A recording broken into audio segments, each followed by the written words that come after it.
If when we become children of God, we receive not just his name, but his nature, our origin story then changes, which means that our entire nature becomes a heavenly one. He is from heaven, and now your origin story changes to his. You carry heaven with you. If we become his kids, then just as we carry out things that our parents put into us, we also will carry his power. We will carry his eternal, transcendent life within us and the right to his kingdom. We receive positional authority as well as access to his world, and in it we don't just function as bystanders who champion the thing. We actually become participants, family members, actual sons and daughters who bring heavenly realities to earth. We're no longer polite about what we access. You know those people who just go into your kitchen and get whatever they want? That's who we are now. I'm hungry. Go get the snack. I'm not asking. I'm telling you, I'm going to the kitchen to get some popcorn, so please have it available. Have you noticed that children, they are wild and free about what is theirs? They're not polite about it. It's just that. Sit next to them. You'll have an experience. It's striking. And this, for us, church family, in this text is our invitation. Now, the question we're left with is, how does this happen? How does this actually work? Because it sounds great in theory, but what's actually taking place? How can believing in Jesus bring a nature like his, especially some of us in the room might say, because of what we've done and who we've been? How in the world does this happen? Just can't be that easy. Well, Paul, in Romans chapter 8, verses 15 to 17, tells us about how this happens. Paul says this: "The spirit you received does not make you slaves." Someone needed to hear that this morning.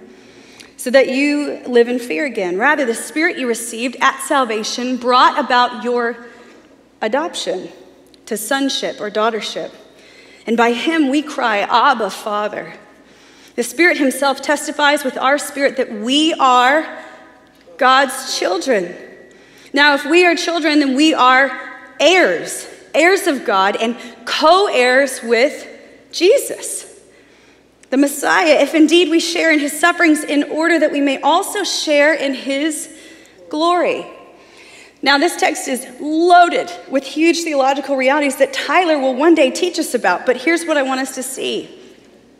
Paul tells us that when we say yes to Jesus, we become children of God and we receive somehow and mysteriously, I know it's a little weird, but mysteriously, you gotta grab the mystery a bit, God's Spirit in you. And then the Spirit bears witness that you are God's child. It might feel subtle, but sometimes God just whispers, "You're mine." And some of us have heard it, and we're just like, there's no way, that can't be true. He said it to you. This is what happens. This is the mystery of adoption, getting folded in. At adoption, you receive his Spirit. And then the Spirit, his Spirit says, "Yeah, you're my kid." Adoption. Now, adoption is a term that many of us are familiar with, particularly in the church.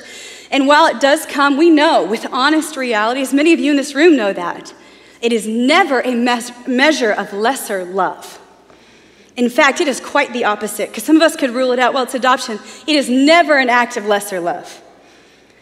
Adoption is an act of radical love, deep love, transcendent love, a folding in love. And that's what Paul's talking about here.